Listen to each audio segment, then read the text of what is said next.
Welcome to ई शाला। नमस्कार दोस्तों, मैं नमन सिंह स्वागत करता हूं आपका ई शाला में। बहुत दिनों के बाद, लेकिन हाँ ज़रूर आपसे तारुफ होने का मौका मिल रहा है, सौभाग्य है हमारा। कुछ व्यस्तता के कारण हम वीडियोस इधर नहीं बना पा रहे थे, हमारा भी कुछ मतलब था, इस वजह से नहीं बना पा रहे थे। व्यस्तता तो होती है। एक शब्द है जिस वजह से थोड़ा सा हमने कहा कि इसी शब्द को लेकर के शुरुआत करते हैं वीडियो बनाने की। बहुत अच्छा शब्द है, ये आपको अच्छा लगेगा। मैं लिख देता हूँ, इसका नाम है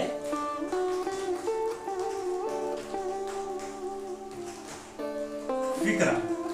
ये फिक्रा शब्द जो है इसके बारे में थोड़ा सा क्योंकि ये शब्द जो है मतलब इसको आप क्वेश्चन आंसर में आप इसको समझाने का प्रयास नहीं कर सकते हैं, इसको थोड़ा सा बताने का प्रयास किया जा सकता है।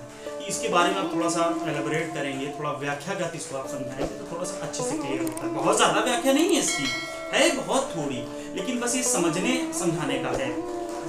फिर तो इसको आप समझिए कि फिक्रा एक्चुअल में है क्या, तो थोड़ा शाब्दिक अर्थ इसका समझिएगा। ये बेसिकली एक अरबी शब्द है ना, और इसको अगर आप देखेंगे तो इसका मतलब होता है जुमला। जैसे कि होता है, हम लोग अक्सर बोलते हैं ना, हिंदी में बोल दे तो 100 की सीधी एक बात, जुमला बना करके बोलते हैं।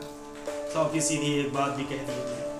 और इसको बोल सकते हैं किसी भी उद्देश्य को लेकर के बार बार किसी भी चीज को दोहराया जाए, किसी भी बात को दोहराया जाए। अरे संगीत में बोले किसी बोल को दोहराया जाए और एक मर्यादा रूप में उसको तिहाई लेकर के खत्म किया जाए। तो आपको ये बात पता होगी कि हमारा फिक्रा, संगीत, जुमला, बार बार दोहराना, ये सब चीजें कहाँ से आपस में मेल खा रही हैं। करना पड़ेगा, मेल तो खाना पड़ेगा ना।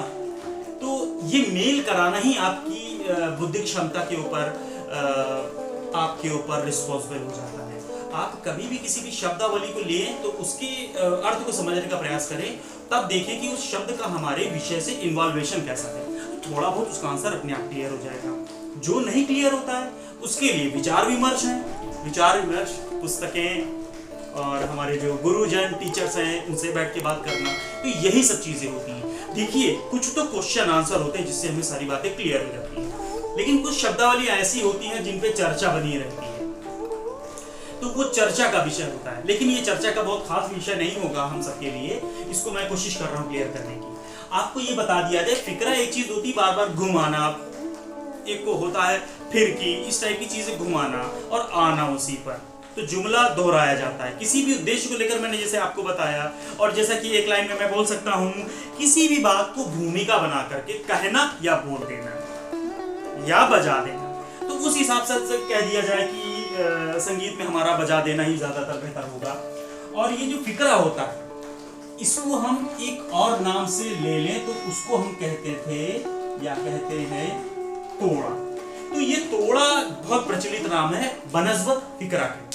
तो जो तोड़ा होता है, आपको पता होगा कथक नृत्य में एक भूमिका अदा करता है तोड़ा।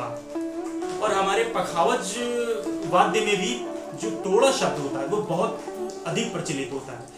तोड़ा एक स्वतंत्र कल्पनाशील बंदिश होती है जिसको हम अपने वाद्य पर या अपने विधा पर अपनाते हैं और उसको कहते हैं कल्पनाशील। देखिए, ध्यान रखिए, कल्पनाशीलता। और ये कल्पनाशीलता चूंकि हमारी, आपको पता होगा, कल्पनाशीलता आपके एकल वादन में तो यूज आती है, ये आपके संगत में भी यूज आती है। प्रायः हमारा क्या होता था, तंत्र वादन में ये चीजें यूज होती थी, क्योंकि पखावज या पहले के जो भी अवनद वाद्य थे वो सब मतलब संगत में ही बेसिकली यूज होते थे ज्यादा।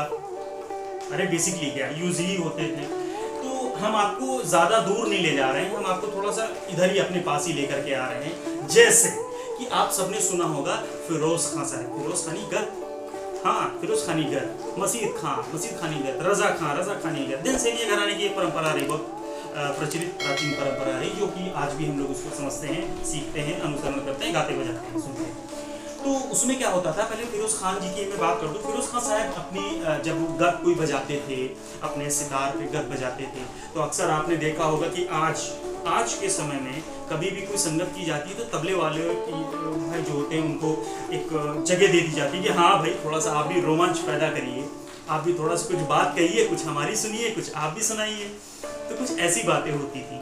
तो उसको क्या कहते थे, तबले में क्या होता है कि थोड़ा सा अपना किसी भी छोटी सी बात को लिया, फिर उसकी रेले रॉ बना करके या कुछ भी अच्छा सा, कुछ भी अपनी कल्पना सोच से कुछ बजाया और मर्यादित रूप में एक रिस्पॉन्सिबल तरीके से उसको हमने तिहाई रूप पे खत्म किया।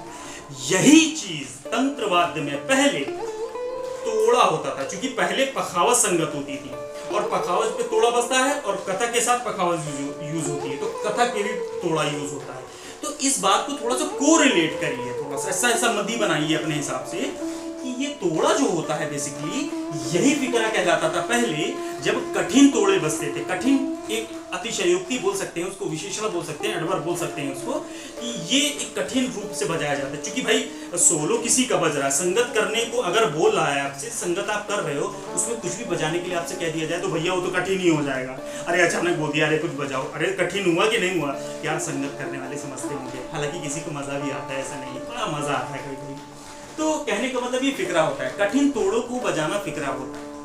अब थोड़ा सा इस बात को भी समझ लीजिए हमारे, कि जब आप संगत कर रहे हैं किसी भी तंत्र या सुशिर के साथ में, तो उसके मध्य रोमांच पैदा करने के लिए आप खाली समय में अवनद वाद्य में जो भी चीज बजाते हैं, कल्पनाशीलता से बजाते हैं या कैसे भी आप बजाते हैं, और उसको बहुत अच्छे ढंग से बजा करके सम पे आना आपका तोड़ा कहलाता है। ये कथक नृत्य में हो, वो चाहे तंत्र के साथ संगत में हो, वो चाहे अन्य विधाओं के साथ संगत में, एज इट इज पखावत के साथ भी यही चीज यूज होती है। पहले भी हमारे यही चीज यूज होती थी तंत्रवाद की संगत के साथ में, जिसको हम फिक्रा कहते थे। तो बहुत ज़्यादा उसको मतलब बहुत उलझने की ज़रूरत नहीं है कि मतलब मैं उलझ जाऊँ कि तोड़ा क्या फिक्रा क्या। फिक्रा तोड़ा एक ही चीज़ है जहाँ तक हम समझ पा रहे हैं, और अगर इसमें हमारी अगर कोई हल्की सी भी त्रुटि रह जाती है समझने या समझाने में, तो प्लीज़ आप हमें ज़रूर से ज़रूर बताइएगा, हमको भी सीखने का समझने का मौका मिलेगा। जहाँ तक मैंने आपको बताया ये हमारी अपनी कल्पनाशीलता थी और कुछ बुजुर्गों से सुन के हमने आपको बताया, जिस वजह से मैं आप तक प्रेषित कर रहा हूँ, उसको कन्वे कर रहा हूँ, ठीक है। और जब तक आप इस चीज़ को सुने, इस चीज़ को समझें, तो आप ज़रूर से ज़रूर इसका आउटपुट मुझे ज़रूर दीजिएगा।